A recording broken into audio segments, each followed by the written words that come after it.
I know a lot of what he does is theater, right? A lot of what he does is very like satire. He plays the role of this boastful misogynist who smokes cigars and drives Lamborghinis, and that's his thing.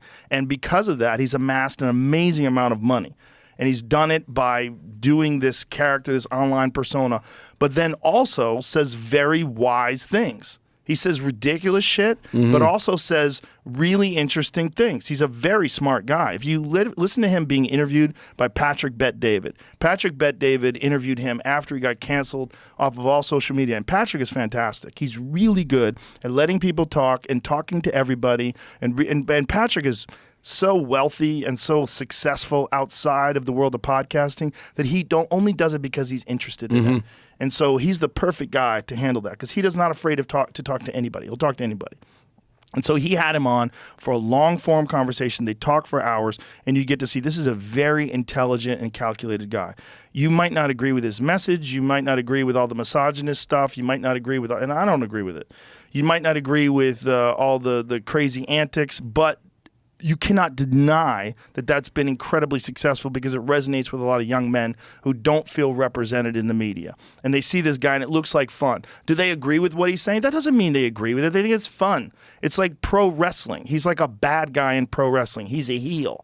He's smoking cigars with his Lamborghinis. And now, I think some of what he's said there is actually quite on the mark. For example, mentioning that it's a theatrical performance of some sorts. He's got like almost a WWE character that he brings out for the masses. And that's something which he's put on the record.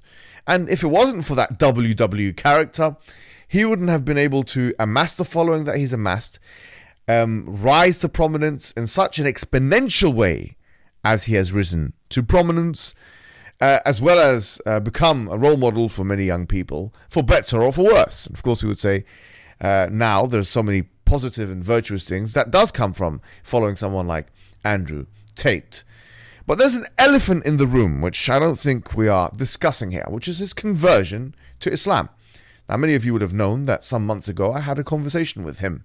I had an entire podcast and he detailed in sophisticated depth his conversion to Islam in an hour-and-a-half podcast, face-to-face.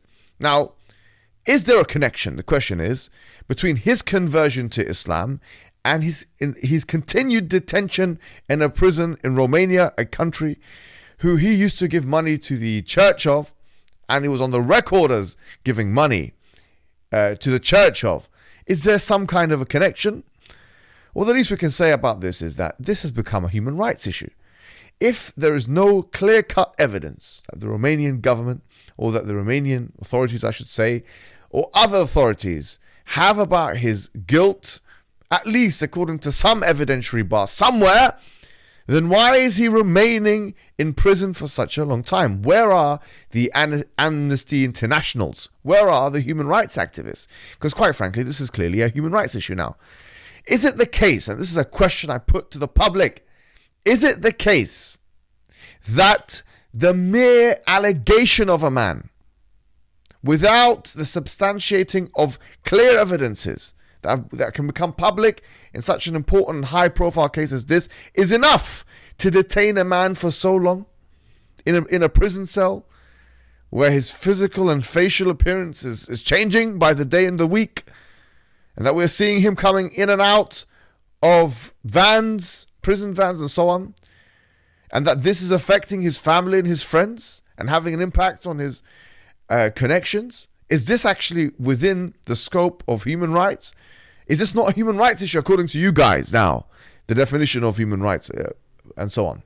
Because if it isn't, then I want to know what would be classified as a human rights issue.